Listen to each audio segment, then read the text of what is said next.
जब श्री राम माता सीता को लेने लंका पहुंचे थे तो उनके साथ करोड़ों की संख्या में वानर सेना भी पहुंची थी, जिनमें अंगद, सुग्रीव, हनुमान जी जैसे शक्तिशाली वानर भी थे। वहां श्री राम और रावण की सेना में भयंकर युद्ध हुआ था और अंत में रावण प्रभु श्री राम के हाथों मारा गया था। युद्ध समाप्ति के बाद क्या हुआ, बचे हुए वानर योद्धाओं का, विभीषण तथा जामवंत आदि कहाँ चले गए थे, ये सब जानने के लिए इस वीडियो को अंत तक अवश्य देखें।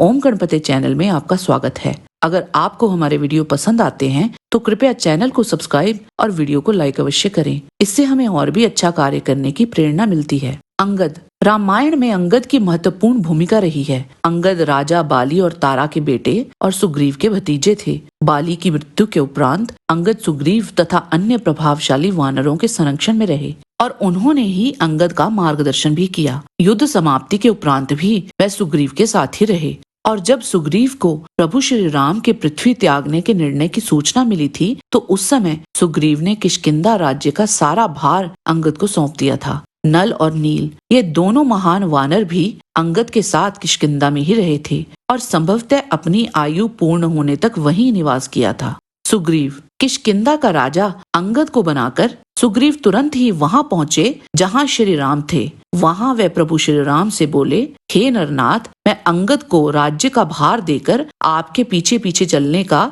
निश्चय कर आपके पास आया हूँ। सुग्रीव के ये वचन सुनकर श्री रामचंद्र जी ने मुस्कुराकर बोला, बहुत अच्छा। बाद में सुग्रीव ने भी प्रभु श्री राम के साथ ही इस पृथ्वी को त्याग दिया था। सुग्रीव के साथ और भी बड़ी मात्रा में वानर आए थे। वे सब भी श्री राम और सुग्रीव के साथ ही चले गए थे। मैंद और द्विविद ये दोनों शक्तिशाली वानर अश्विनी कुमारों के पुत्र थे। रामायण काल में ये दोनों श्री राम की सेना में मंत्री थे। श्री राम की सेना में रहते हुए उन दोनों ने कई राक्षसों का वध किया था। उत्तरकांड के अनुसार श्री राम ने पृथ्वी पर अपने अंतिम समय में मैंद एवं द्विविद से कहा था कि तुम कलयुग प्रवृत्त होने तक जीवित रहो, और ऐसा हुआ भी। महाभारत काल में युधिष्ठिर के राजसूय यज्ञ के दौरान सहदेव जब दक्षिणा पथ की ओर गए थे तब वह किष्किंधा नामक गुफा में जा पहुँचे। वहाँ वानर राज मैंद और द्विविद के साथ उन्होंने 7 दिनों तक युद्ध किया था। भागवत पुराण के अनुसार जब द्विविद को ये ज्ञात हुआ था कि श्री कृष्ण ने भौमासुर को मार डाला, तब वह श्री कृष्ण को मारने के उद्देश्य से उनकी नगरी में आ पहुंचा था। वहां उसका बलराम जी के साथ युद्ध हुआ था और वह बलराम जी के हाथों मारा गया था। हनुमान। रामायण के उत्तरकांड के अनुसार जब प्रभु श्री राम ने पृथ्वी को त्यागने का निर्णय कर लिया था तो वहां श्री रामचंद्र जी ने हनुमान जी से कहा था, हे हनुमान, तुम तो अपने जीवन के लिए पूर्व में ही निश्चय कर चुके हो, सो देखना अपनी उस प्रतिज्ञा को कहीं वृथा मत कर डालना। हे वानर राज, जब तक इस लोक में मेरी कथा का प्रचार रहेगा तब तक तुम हर्षित हो मृत्यु लोक में ही वास करना। जब श्री राम ने ऐसा कहा तब हर्षित हो हनुमान जी ने उनसे कहा, हे भगवान, जब तक इस पृथ्वी तल पर पवित्र करने वाली आपकी कथा का प्रचार रहेगा तब तक मैं आपकी आज्ञा का पालन करता हुआ जीता रहूंगा। इस बात का प्रमाण हमें द्वापर युग में भी मिलता है। महाभारत के वन पर्व अध्याय 151 के अनुसार हनुमान जी भीम को गंधमादन पर्वत पर मिलते हैं। वहां हनुमान जी ने भीमसेन को अपने विशाल रूप का दर्शन दिया था और चारों युगों के धर्मों का वर्णन भी किया था। इस वृतांत से हमें ये ज्ञात होता है कि हनुमान जी कलयुग में भी गंधमादन पर्वत पर ही निवास करते हैं। जामवंत।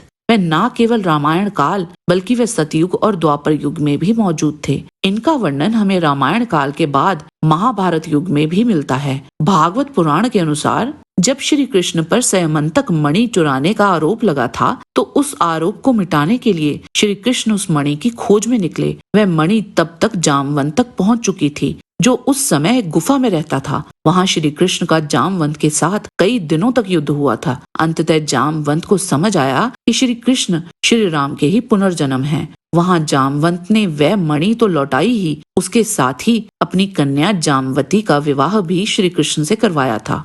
विभीषण।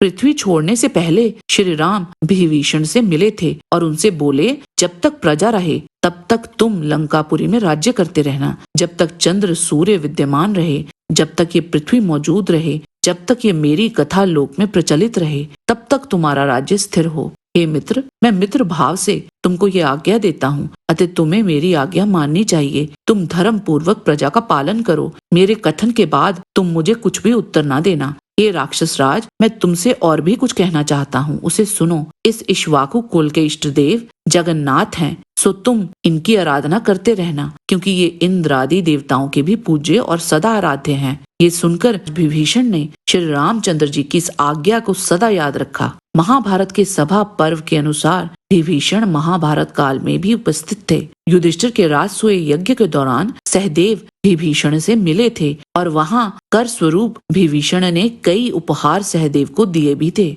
आज के वीडियो में बस इतना ही। आशा करते हैं कि आपको हमारा ये वीडियो पसंद आया होगा। कृपया इसे लाइक और शेयर अवश्य करें। किसी भी प्रकार की त्रुटि के लिए आप सबसे क्षमा याचना करते हुए आपसे निवेदन है कि प्रेम पूर्वक परम पिता परमात्मा को मन में धारण करें और बोलें, वैदिक सनातन धर्म की सदा ही जय। जय श्री राम।